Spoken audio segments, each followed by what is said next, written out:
Poverty reduction among top priorities of the 2024 budget of renewed hope of the present administration. President Tinubu promised that they would rescue the millions of Nigerians currently trapped in penury. To accomplish this requires the adoption and dogged implementation of effective fiscal, monetary, and governance policies. In his words, and I quote, "Poverty is not a shameful thing, but it is an unacceptable thing. Therefore, my vision for the Nigerian workforce is one where every citizen who wishes to be is gainfully employed and able to take care of themselves and their families." On the program today, we take a look at some of the reforms and progress being made. And to discuss this with me is Dr. Umar Bindir. He is a former secretary of the state government, Adamawa state government, as well as the coordinator of the social investment program funded by the federal government. You're welcome to Business Express. Thank you very much. It's a pleasure. And joining us virtually is a barrister Chibuzor Okereke. He is a public policy and legislative analyst. You're welcome to Business Express. Thank you. Good morning. Good morning, Doctor. Morning. Good. To start with, there has been a lot of efforts talking about social investment following the advent of COVID-19 and its adverse effect on the economies and impact on families. Government at various levels brought in a lot of interventions to bring succor to families, to bring succor to industries, small businesses that were dying. Hence, the social investment programs were stepped up to a large extent to ensure that these interventions also get to impact positively on the economy. How would you assess the progress so far from inception to date, being that you've been a part of it? Now I'll call you a judge in your own arena, though that was then. Yeah, thank you very much. You see, this is not the first time that I've been involved in this social sector. I was a director in the then FEAP, Family Economic Advancement Program, in the Abuja regime. I was also part of the pioneer leadership of NAPEP under the Obasanjo regime, and I participated in most of these things. So coming to the social investment program, it's literally the same activity. But Nigerians should understand that it's not just because I was part of it and therefore I should also make a statement on the assessment, but Nigerians also and its leadership should assess anything you do has a target, it has an objective, it has a process to achieve that objective. You shouldn't actually lose target of that objective. Don't lose sight of that objective. So when you track data from the National Bureau of Statistics on how poverty levels vary, you will find that we've always been within the 40 to 60% poverty incidence in this country, and that is not very good. What that tells us is that either what we are doing is not very, very effective, therefore we need to improve, or what we are doing is not working, therefore we have to look at it and change. For the social investment program, I think it's a wonderful innovation. It has a very well integrated structure, empower, give young people skills so that they can be able to gainfully be employed and employ others. As they do the employment, particularly in agriculture, they'll be producing food that will go to the school feeding, which is at the community level. And then as you do that, you empower women for cooking, you become off-takers of the agricultural produce within the communities. And if the young people who have skills cannot have resources to now venture into entrepreneurship, there was JEEP, which is the Government Enterprise and Empowerment Program, which has a loan portfolio between 50,000 to 300,000. So therefore they can take it. It has no collateral at the time. It has no interest rate, and therefore it's very, very soft to be able to do that. And if you cannot participate in all these, government says identify very, very logically all the poor and vulnerable households using very clear indices, digitize all of them in a national social register, continue to mine from that social register and deliver 5,000 naira to families, households, so that you can improve their consumption also from the farmers that are locally are producing, so that they can also take up their informal activities to an enterprise level to support their children to go to school. So it's a very, very well innovated thing, but you will now start telling that it needs technical understanding. You must deploy ICT very, very deliberately, develop the data, know what the data is saying, make sure you partner with people. NSIP is it's national. It's not a federal social investment program. It's national. Therefore, we're partnering with states, local governments, non-governmental organizations. So all these things will take time to mature. And remember, the program only came in 2016. It's very difficult to now say, hey, it's not working, it's working. Yeah, you make mistakes, but you learn. There are issues here and there, but you learn. The idea for programs of this nature is that you must learn to correct it, but don't sustain the mistakes, and also don't limit your performance because of certain challenges. Therefore, to me, on a scale of 0 to 10, so far, I'll give the NSIP between 60 to 70% effectiveness. Great, Dr. Bindir. Now, for Chibuzor, Okereke, you've had the submissions of Dr. Bindir from 2016 till now. He has given us a rundown of the various interventions, various programs, and the impact, and has also scored the program between 60 to 70%. From an observer point of view, being a policy analyst, what's your assessment of this? And going forward, yes, there's the issue of data, which Dr. Bindir also raised. How effective has been this data, talking about the social register so far? All right, thank you very much. I think I largely agree with him that this is an important initiative that is basically all over the world. Every international organization is talking about how we can intervene, in terms of bringing social succor and safety net programs to the vulnerable people in our communities, in our states, and nations. So this is not just Nigeria, this is an international program. And that is why people like us who have observed some of the key intervention of the program, especially under this administration, are worried. Because if you look at the renewed hope agenda of the president, you will discover that you don't need to renew the hope of people who are elite in the society, who are they already have a lot of hopes. So the renewed hope is anchored on taking care of the poorest of the poor and the vulnerable people, and creating, a viable economic environment at the rural, subnational, and national levels. So for me, I think that is also part of the reason I'm concerned that the woman who has embodied this particular vision, tackling the distrust around the National Social Register and making sure that that register is audited with an audit trail that can ensure that the people that are supposed to be there, are facing the kind of challenges that we are having today, which for me is unfair, because that particular program is the program that will define this administration. If we say that we have over 100 poor people, or 130 million multidimensionally poor people in Nigeria, then the social intervention program or investment program is a critical institution that can help pull people, out of poverty. So in the last 6 months or thereabout, we have seen the minister, Dr. Edu, been to over 15 states of the North. Unfortunately, the crisis in that particular ministry has made it impossible for intervention to happen in Plateau State, where a number of states are now facing challenges over administrative issue that people like me have not been able to fathom the clear infraction that has occurred. So the social investment program is very important, and I'm happy under this administration, a lot of investment is going into it with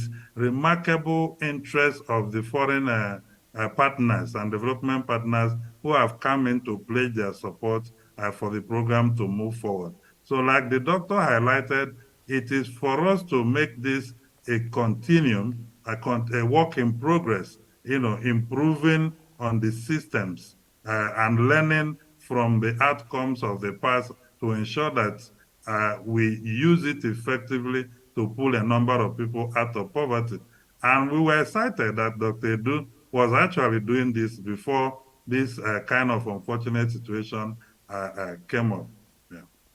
Okay, Dr. Bindir, now we have a budget of renewed hope, which concentrates on, we have a huge chunk of the budget on social investment, which is aimed at taking a whole lot of the downtrodden out of where they are. Now there has been a lot of suggestions following some controversies around disbursement. Some would tell you, yes, a good number of the would-be beneficiaries have benefited. Some would tell you some who have benefited are actually comfortable Nigerians. How do we get to correct this going forward, more so that a good number of resources, a large chunk of the budget is going to that sector?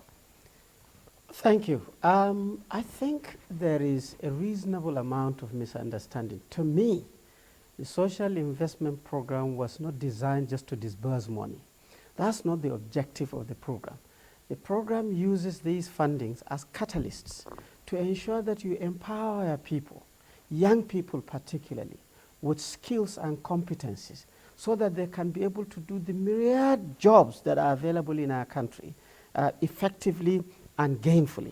So the technique of identifying these young people, to participate, irrespective of whether you are educated or not educated, is all cascaded in such a way that you are targeted very, very well. Now, NPower was the youth and skill acquisition system, but it involves graduates too. If you have a degree, even a PhD, if you are unemployed and you are walking the streets, you are vulnerable because you can start doing, cyber issues. You can follow people who you don't need to follow, and so on and so forth. So I think the objective is to see how do you identify these people in the most rural areas in Nigeria and be able to design programs for training those ones in agriculture because their environment is agricultural, those ones are industrial in areas, services, and so on and so forth, and then the payment of the 30,000 naira to graduates or 10,000 naira and the starter packs to non-graduates will become effective. In a similar manner, the school feeding program is not really about school or just feeding. It is about setting up a, in quote, trap for children to run to, and food is very, very good at that. We know that we have between 20 to 30 million children out of school. So there must be a technique to attract these children from the streets or from wherever they are into schools. And therefore the school feeding is now a technical strategy. It's not the payment only. When you look at the JIP says give loans between 50,000 to 300,000 to all these market women, traders, the girls that you see roasting corn on the street, and so on and so forth. With the hope that this informal sector that Nigeria has so strongly can be sparked to become formal at the lowest level, and they can grow, employing themselves and employing others. So again, the technique is not just to work on the disbursement. It is to target these young people, find where they are, see their needs, and technically move on. The cash transfer is there are homes where you have blind people, you have widows that their husbands have died, they have many children that are out of school, and so on, in the same house. The program is about identifying these households and be able to say, put a drop of 5,000 naira per month. I can tell you, when I was young, maybe I was 4 or 5, my father's house would have qualified for this because the guy never went to school. My mother was a full-time housewife. She had one hand, if you need to know, and so on and so forth. Now, with that, still that woman, at the level of poverty, she knew how to roast fish. She knew how to smoke meat. She knew how to make yogurt. She knew how to make soap, dudu oshun, and so on. Skillful energy.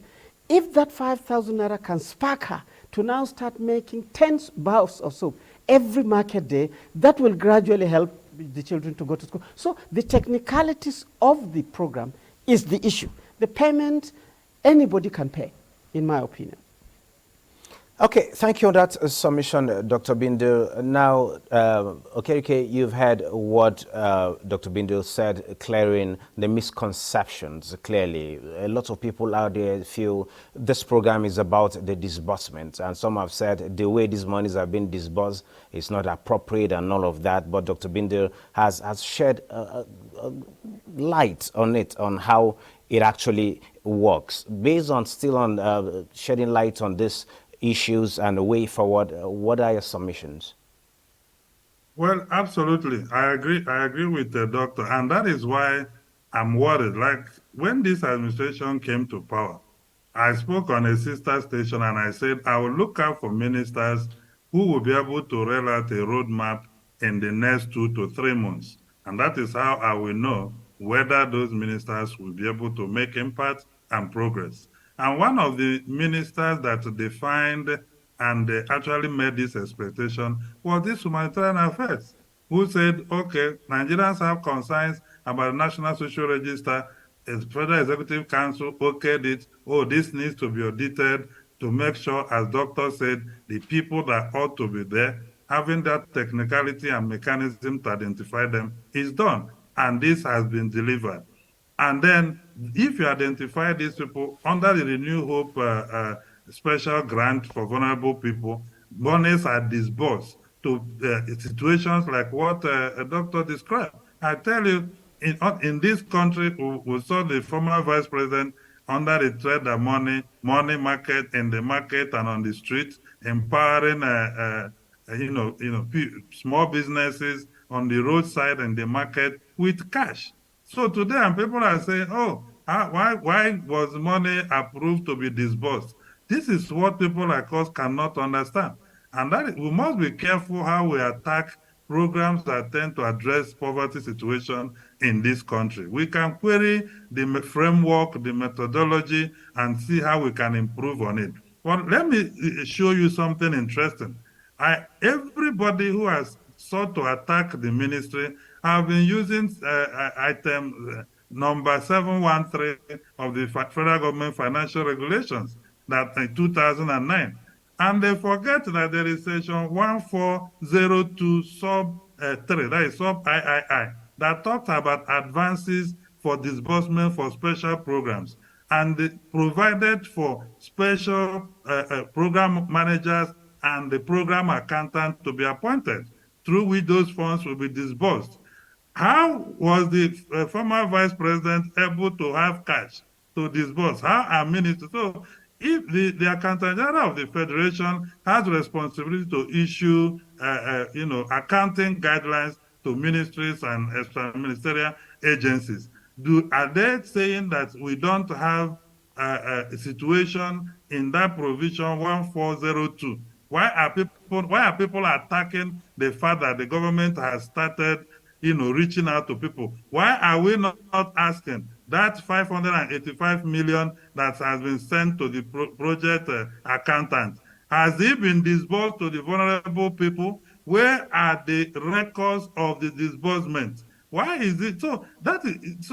We have to. Okay, while a lot of questions have been, sorry, let me hold your thoughts there, as time is not our friend. I think this is a conversation that we should continue. But on a closing note, a lot of issues are coming up, a lot of perspectives out there. Like we've heard from Dr. Bindir, he has shed a lot of light on it, and you too have given your own perspectives to it. And this is a conversation that is ongoing. Thank you so very much, Dr. Umar Bindir, for having to share your thoughts with us at this point in time, as well as Dr. Okereke, Barrister Okereke, for sharing your thoughts with us at this particular point in time. But this is a conversation that will continue. Thank you. Sincerely, we have to. We must defeat this kind of, orchestrated agenda to undermine an important program. Yeah. Thank you very much. Dr. Bindir, thank you. Thank you so much.